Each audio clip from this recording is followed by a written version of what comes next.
Share marketing Kannada ಚಾನಲ್ಗೆ ತಮಗೆಲ್ಲರಿಗೂ ಸ್ವಾಗತ. ಇವತ್ತು ಬಂದು 8 ಸೆಪ್ಟೆಂಬರ್ 2025 ಚಿನ್ನದ ಬೆಲೆ, ಬೆಳ್ಳಿ ಬೆಲೆ, ಕಚ್ಚಾ ತೈಲದ ಬೆಲೆ ಏನಾಯಿತು ಅಂತ ನೋಡ್ಕೊಂಬರೋಣ ಬನ್ನಿ. ಕಮೋಡಿಟಿ ಮಾರ್ಕೆಟ್ ಇವತ್ತು ಚಿನ್ನದ ಬೆಲೆ ನೋಡಿದ್ರೆ ಪ್ರತಿ 1 ಗ್ರಾಮ್ ಬಂದು ಬೆಂಗಳೂರಿನಲ್ಲಿ 24 ಕ್ಯಾರೆಟ್ 10,838 ರೂಪಾಯಿ, ಪ್ರತಿ 100 ಗ್ರಾಮ್ ಬಂದು 10,83,800 ರೂಪಾಯಿ. ನಿನ್ನೆಗೋಸ್ಕರ ಪ್ರತಿ ಗ್ರಾಮಲ್ಲಿ 11 ರೂಪಾಯಿನ ಇಳಿಕೆ, ಹಾಗೆ ಪ್ರತಿ 100 ಗ್ರಾಮ್ ಚಿನ್ನದ ಬೆಲೆಯಲ್ಲಿ ಸುಮಾರು 1,100 ರೂಪಾಯಿನ ಇಳಿಕೆ ಆಗಿದೆ.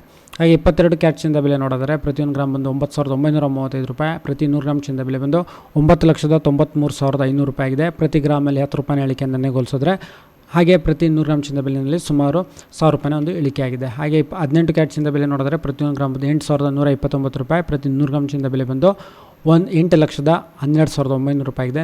ಹೋಲಿಸಿದ್ರೆ ಪ್ರತಿ ಗ್ರಾಮಲ್ಲಿ 8 ರೂಪಾಯಿನ ಇಳಿಕೆ, ಪ್ರತಿ 100 ಗ್ರಾಮ್ ಚಿನ್ನದ ಬೆಲೆಯಲ್ಲಿ ಸುಮಾರು 800 ರೂಪಾಯಿನ ಇಳಿಕೆ ಆಗಿದೆ. ಬೆಳ್ಳಿಯ ಬೆಲೆ ನೋಡಿದರೆ ಪ್ರತಿ 1 ಗ್ರಾಮ್ ಬಂದು ಬೆಂಗಳೂರಿನಲ್ಲಿ 127 ರೂಪಾಯಿ, ಪ್ರತಿ ಕೆಜಿ ಬೆಳ್ಳಿಯ ಬೆಲೆ ಬಂದು 1,27,000 ರೂಪಾಯಿ, ಪ್ರತಿ ಕೆಜಿನಲ್ಲಿ ಸುಮಾರು 1,000 ರೂಪಾಯಿನ ಇಳಿಕೆ ಹೋಲಿಸೋದಾದರೆ. ಹಾಗೆ ಪೆಟ್ರೋಲ್ ಬೆಲೆ ಪ್ರತಿ ಲೀಟರ್ ಬಂದು 102 ರೂಪಾಯಿ 92 ಪೈಸೆ, ಪ್ರತಿ ಲೀಟರ್ ಡೀಸೆಲ್ ಬೆಲೆ ಬಂದು 90 ರೂಪಾಯಿ 99 ಪೈಸೆ. ಕಚ್ಚಾ ತೈಲದ ಬೆಲೆ ಸುಮಾರು 5,574 ರೂಪಾಯಿಗೆ ಟ್ರೇಡ್ ನಡೀತಿದೆ. ವಿಡಿಯೋ ನೋಡಿದ್ದಕ್ಕೆ ತಮಗೆ ತುಂಬ ಧನ್ಯವಾದ. ಲೈಕ್ ಮಾಡಿ, ಶೇರ್ ಮಾಡಿ, ಕಮೆಂಟ್